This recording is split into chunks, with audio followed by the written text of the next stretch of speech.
Gaza से ये बड़ी खबर जहां पर उत्तरी गाजा में एक बार फिर से भीषण युद्ध देखा जा रहा है। हमास के ठिकानों पर गोलीबारी हो रही है। आईडीएफ की तोपों ने उगली है आग। हमास का ठिकाना कैसे धुआं धुआं हुआ, ये तस्वीरें साफ बतला रही।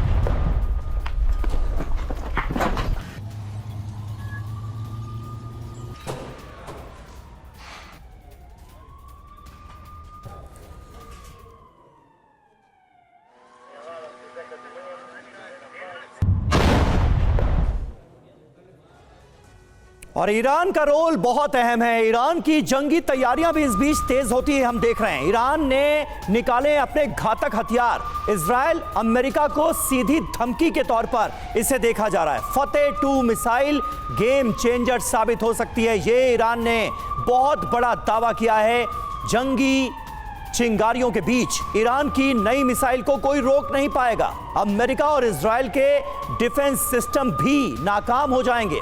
ईरान ने ड्रोन और मिसाइलों के जरिए अमेरिका और इजराइल को यह सीधी चुनौती दे दी है।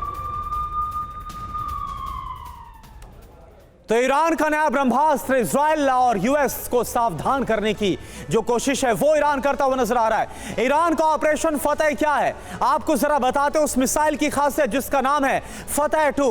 हाइपरसोनिक मिसाइल पर ईरानी दावा, मिसाइल सिस्टम से भी एडवांस तकनीक है। ये अमेरिकी डिफेंस लाइन को यह ध्वस्त कर देगी। ईरानी धमकी से अमेरिका और इजराइल के होश उड़ गए।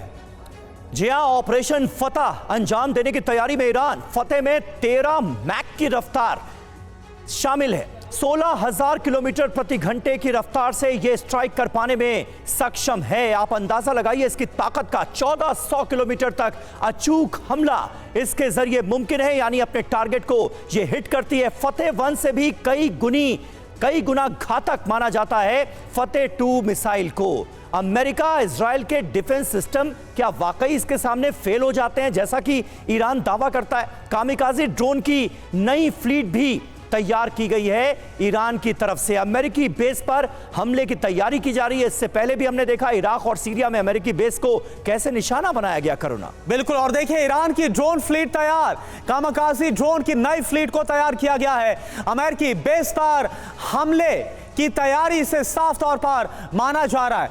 सुसाइड ड्रोन जंग के लिए इसको तैयार किया गया है। तो ईरान की तरफ से बकायदा ड्रोन फ्लीट को तैयार किया गया है। सुसाइड ड्रोन के लिए इसको तैयार किया गया है। आप देखिए ईरान की बड़ी तैयारी ऐसे वक्त पर जब ईरान को लगातार इजराइल और अमेरिका की तरफ से चिताया जा रहा है, वार्न किया जा रहा है कि वो अपनी हरकतों से बाज आए। जी हां, और इस बीच देखिए जंग पर खामेनेई का, ईरान के सुप्रीम लीडर का बड़ा बयान आया है। गाजा की लड़ाई हार गया इजराइल, ये कह दिया खामेनेई ने। इजरायली सेना गाजा में हुई नाकाम। तो जंग के बीच ईरान के सुप्रीम लीडर खामेनेई ये दावा करते हुए नजर आ रहे हैं कि IDF, Israeli defence forces Gaza के अंदर नाकाम साबित हुई हैं। और इजराइल वर्सेस ईरान की यह लड़ाई आखिर कहां तक जाएगी, खामेनेई ने क्या कहा है, आइए जल्दी से अब इस पर एक नजर डाल लेते हैं। खामेनेई दरअसल 7 बड़े दावे कर रहे हैं। ये दावे एक एक करके हम आपके सामने रखते हैं, आप खुद अंदाजा लगाइए कि इन दावों में कितना दम है। पहला दावा यह कि गाजा की लड़ाई इजराइल हार चुका है, यह बड़ा दावा किया गया है ईरान की तरफ से। आईडीएफ ने आम लोगों को बर्बाद किया, यानी कुल मिलाकर खामेनेई बताने की कोशिश यह कर रहे हैं कि हमास का ज्यादा नुकसान नहीं किया। नुकसान किसका किया? आम नागरिकों का, आम लोगों का। गाजा का रिहायशी और बुनियादी ढांचा तबाह किया गया है आईडीएफ की तरफ से।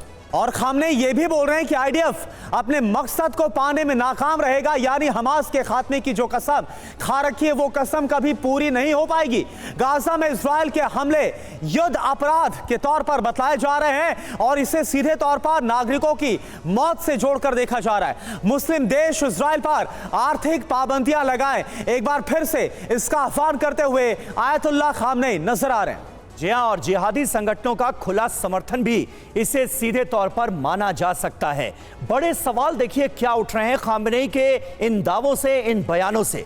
खामेनेई के बयान का मतलब क्या है ये आप समझिए। क्या इजराइल पर वो दबाव बनाना चाहते हैं? प्रेशर टैक्टिक्स के तौर पर इस बयान को देखा जाए। हमास को हथियार देकर ईरान आज की तारीख में घिरता नजर आ रहा है। हर कोई ये जानता है कि किस तरह से ईरान के प्रॉक्सीज इस युद्ध में इन्वॉल्व हैं। क्या अब युद्ध में सीधे उतरेगा ईरान? क्या इसके संकेत देते हुए भी खामेनेई नजर आ रहे हैं? यह भी अपने आप में एक बड़ा अहम सवाल है।